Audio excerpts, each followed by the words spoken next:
ಭಾರಿ ರುಚಿಯಾದ ಮಂಗಳೂರು ಸೌತೆಕಾಯಿಯ ಪುಳಿಮುಂಚಿ ಇವತ್ತಿನ ರೆಸಿಪಿ. ನಮಸ್ತೆ ಫ್ರೆಂಡ್ಸ್, ಗುಡ್ ಫುಡ್ ಲ್ಯಾಂಡ್ ಚಾನಲ್ಗೆ ನಿಮಗೆಲ್ಲರಿಗೂ ಆತ್ಮೀಯ ಸ್ವಾಗತ.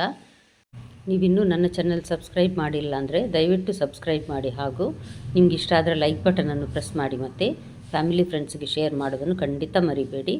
ಸರಿ, ಹಾಗಾದರೆ ಹೇಗೆ ಮಾಡೋದನ್ನು ನೋಡುವ. ಇದು ನೋಡಿ, ಮಂಗಳೂರು ಸೌತೆಕಾಯಿ ತುಂಬ ದೊಡ್ಡದೇನಿಲ್ಲ. ಇದರದ್ದು ಸಿಪ್ಪೆ ಮತ್ತು ನಡುವೆ ಇರುವ ಬೀಜ ಎಲ್ಲ ತೆಗೆದು ನಾನು ಸಣ್ಣದಾಗಿ ಕಟ್ ಮಾಡಿ ಇಟ್ಕೊಂಡಿದ್ದೇನೆ. ದೊಡ್ಡ ಪೀಸಲ್ಲ, ಸ್ವಲ್ಪ ಸಣ್ಣ ಪೀಸೇ ಮಾಡಿದ್ದೇನೆ ನಾನು. ದೊಡ್ಡ ಪೀಸ್ ಮಾಡ್ಕೊಳ್ಬಹುದು. ಈ ಪದಾರ್ಥ ಸಿಹಿ ಸ್ವಲ್ಪ ಜಾಸ್ತಿ, ಅಷ್ಟೇ ರುಚಿ ಆಗ್ತದೆ ಸಿಹಿ ಇರೋದ್ರಿಂದಾಗಿ. ನಾನೊಂದು 2 ಟೀ ಸ್ಪೂನ್ನಷ್ಟು ತೆಂಗಿನ ಎಣ್ಣೆ ಹಾಕ್ಕೊಂಡಿದ್ದೇನೆ. ಇದಕ್ಕೆ ತೆಂಗಿನ ಎಣ್ಣೆ ಹಾಕಿದ್ರೇ ರುಚಿಯಾಗುವುದು. ಮತ್ತೊಂದು ಅರ್ಧ ಚಮಚದಷ್ಟು ಸಾಸಿವೆ ನೋಡಿ ಚಟಪಟ ಅಂತ ಇದೆ. ಆವಾಗ 1 ಸಣ್ಣ ಟೀ ಸ್ಪೂನ್ನಷ್ಟು ಉದ್ದಿನಬೇಳೆ, ಮತ್ತು ಒಂದು ಗಿಡ್ಡ ಮೆಣಸನ್ನು ಒಂದು 3-4 ಹಾಕಿದ್ದೇನೆ ನಾನು. ನಂತರ ಮೆಣಸು ನಾವು ಗ್ರೈಂಡ್ ಮಾಡಿ ಹಾಕಲಿಕ್ಕಿದೆ, ಅದಕ್ಕೋಸ್ಕರ ಇದು ಸಾಕಾಗ್ತದೆ. ಒಂದು ಅರ್ಧ ಚಮಚ ಜೀರಿಗೆ ಹಾಕ್ತಾ ಇದ್ದೇನೆ. ಅದರ ಜೊತೆ ಸ್ವಲ್ಪ ಅಂದರೆ ಒಂದು ಪಿಂಚಿನಷ್ಟು ಹಿಂಗು ಹಾಕಿ, ನಂತರ ಕರಿಬೇವು ಸ್ವಲ್ಪ ಜಾಸ್ತಿ ಹಾಕ್ಕೊಳ್ಬೇಕು. ನಾನು 2-3 ಎಸಳು ಹಾಕಿದ್ದೇನೆ ಇದರಲ್ಲಿ.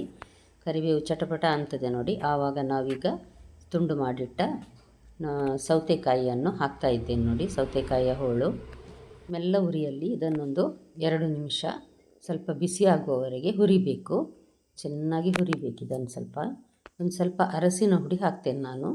ಒಂದು 1/4 ಟೀ ಸ್ಪೂನ್ನಷ್ಟು ಸಾಕಾಗ್ತದೆ. ಹಾಕಿ ಮತ್ತೊಂದು ಮುಳುಗುವಷ್ಟು ನೀರು ಹಾಕಿ ಇದನ್ನು ನಾವು ಬೇಯಲಿಕ್ಕಿಡುವ. ನಾನೊಂದು ಸಾಧಾರಣ ಮುಕ್ಕಾಲು ಲೋಟದಷ್ಟು ನೀರನ್ನು ಇದಕ್ಕೆ ಹಾಕ್ತಾ ಇದ್ದೇನೆ. ಮತ್ತು ಸೌತೆಕಾಯಿ ಸ್ವಲ್ಪ ನೀರು ಬಿಡ್ತದೆ, ಹಾಗಾಗಿ ಇದಕ್ಕೆ ಮಾತ್ರ ಬೆಲ್ಲ ತುಂಬ ದೊಡ್ಡ ತುಂಡು ಹಾಕ್ಕೊಳ್ಬೇಕು. ಅದು ಹೋಳು ಮತ್ತು ಸಾರು ಇದೆ ನೋಡಿ, ಅದರದ್ದು ಸ್ವಲ್ಪ ಅದು ತುಂಬ ಸಿಹಿಯಾಗಿರಬೇಕು. ಮಸಾಲೆ ನೋಡಿ ಇಷ್ಟೇ ಇದಕ್ಕೆ ಮಸಾಲೆ. ಒಂದು ಅರ್ಧ ಲಿಂಬೆ ಗಾತ್ರದ ಹುಳಿ, ಮತ್ತೊಂದು ಖಾರಕ್ಕೆ ನೋಡಿ ನಾವು ಬ್ಯಾಡಿಗೆ ಮೆಣಸು ಒಂದು 4 ಹಾಕಿದ್ದೇನೆ ನಾನು. ಖಾರ ಜಾಸ್ತಿ ಬೇಕನ್ಸಿದವರು ಹಾಕ್ಕೊಳ್ಬಹುದು, ಅಥವಾ ಕಡಿಮೆ ಸಹ ಹಾಕ್ಕೊಳ್ಬಹುದು. ಇವಾಗ ಸೌತೆ ಬೆಂದಿದೆಯಾ ನೋಡುವ. ಅದಕ್ಕಿಂತ ಮುಂಚೆ ಸ್ವಲ್ಪ ಉಪ್ಪು ಹಾಕುವ ನಾವು ಇದಕ್ಕೆ. 1 ಟೀ ಸ್ಪೂನ್ನಷ್ಟು ಉಪ್ಪನ್ನು ನಾನೀಗ ಹಾಕಿದ್ದೇನೆ ಇದಕ್ಕೆ. ಹೋಳು ತುಂಬ ಬೆಂದು ಮುದ್ದೆ ಆಗುವಾಗ, ಅಂದರೆ ಪುಡಿ ಆಗುವ ಹಾಗೆ ಸಹ ಬೇಯಿಸಬಾರ್ದು ಇದನ್ನು. ಮೆಣಸು ಮತ್ತು ಹುಳಿಯನ್ನು ನೋಡಿ ನಾನು ಸ್ವಲ್ಪ ನೀರು ಹಾಕಿ ನುಣ್ಣಗೆ ರುಬ್ಬಿದ್ದೇನೆ ಇದನ್ನು ನೋಡಿ. ಇಷ್ಟು ನುಣ್ಣಗಾದರೆ ಸಾಕು. ಒಳ್ಳೆ ಪರಿಮಳ ಬರ್ತಾ ಉಂಟು ಮೆಣಸಿನದು ಮತ್ತು ಹುಳಿದ್ದು. ಈಗ ಸೌತೆಕಾಯಿ ಬೆಂದಿದೆಯಾ ನೋಡಿ ಒಂದು ಸಲ.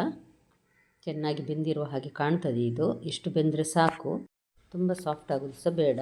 ಹಾಗಾಗಿ ಈಗ ಇದು ರೆಡಿಯಾಗಿದೆ. ಇದಕ್ಕೆ ನಾವೀಗ ಗ್ರೈಂಡ್ ಮಾಡಿಟ್ಟ ಮಸಾಲೆಯನ್ನು ಹಾಕುವ. ಹುಳಿ ಮತ್ತು ಮೆಣಸಿನದ್ದು. ಬ್ಯಾಡಿಗೆ ಮೆಣಸು ಹಾಕಿದರೆ ಬಣ್ಣ ಸಹ ಚೆನ್ನಾಗಿ ಬರ್ತದೆ, ಮತ್ತು ಖಾರ ಸಹ ಕಡಿಮೆ. ಅದಕ್ಕೋಸ್ಕರ ನಾನು ಅದನ್ನೇ ಹಾಕಿದ್ದೇನೆ. ಚೆನ್ನಾಗಿ ಒಂದು ಸಲ ಮಿಕ್ಸ್ ಮಾಡಿ ಇದನ್ನು ಲೋ ಟು ಮೀಡಿಯಮ್ ಹೀಟಲ್ಲಿ ಕುದೀಲಿಕ್ಕೆ ಅಂತ ಇಡಬೇಕೀಗ. ಒಂದು 2-3 ನಿಮಿಷ ಕುದಿದ್ರೆ ಸಾಕು. ಇದು ತುಂಬ ನೀರು ಸಹ ಆಗಬಾರ್ದು, ತುಂಬ ದಪ್ಪ ಸಹ ಆಗೋದಿಲ್ಲ ಇದು. ಹಾಗೆ ನೋಡಿ, ಈಗ ರೆಡಿಯಾಗಿದೆ ನೋಡಿ. ಎಷ್ಟು ಚೆನ್ನಾಗಿ ಬಣ್ಣ ಬಂದಿದೆ. ಅಷ್ಟೇ ಅಲ್ಲ, ನೋಡುವಾಗಲೇ ತಿನ್ನಬೇಕು ಅಂತ ಆಸೆ ಆಗ್ತದೆ. ಒಳ್ಳೆ ಪರಿಮಳ ಸಹ ಬರ್ತಾ ಇದೆ ಮೆಣಸಿನದು, ಹುಳಿದ್ದೆಲ್ಲ. ಸ್ವಲ್ಪ ಕೊತ್ತಂಬರಿ ಸೊಪ್ಪು ಹಾಕಿದರೆ ಸೌತೆಕಾಯಿ ಪುಳಿಮುಂಚಿ ರೆಡಿ ಆಯಿತು. ಖಂಡಿತ ನಿಮ್ಮ ಮನೆಯಲ್ಲಿ ಒಮ್ಮೆ ಟ್ರೈ ಮಾಡಿ ನೋಡಿ ಫ್ರೆಂಡ್ಸ್. ಇಷ್ಟ ಆದರೆ ಲೈಕ್ ಬಟನನ್ನು ಪ್ರೆಸ್ ಮಾಡಿ. ನಾಳೆ ಇನ್ನೊಂದು ಹೊಸ ರೆಸಿಪಿಯೊಂದಿಗೆ ಮತ್ತೆ ಭೇಟಿ ಆಗ್ತೇನೆ ನಿಮ್ಮನ್ನು. ನೋಡಿದ ಎಲ್ಲ ವೀಕ್ಷಕರಿಗೆ ಧನ್ಯವಾದ.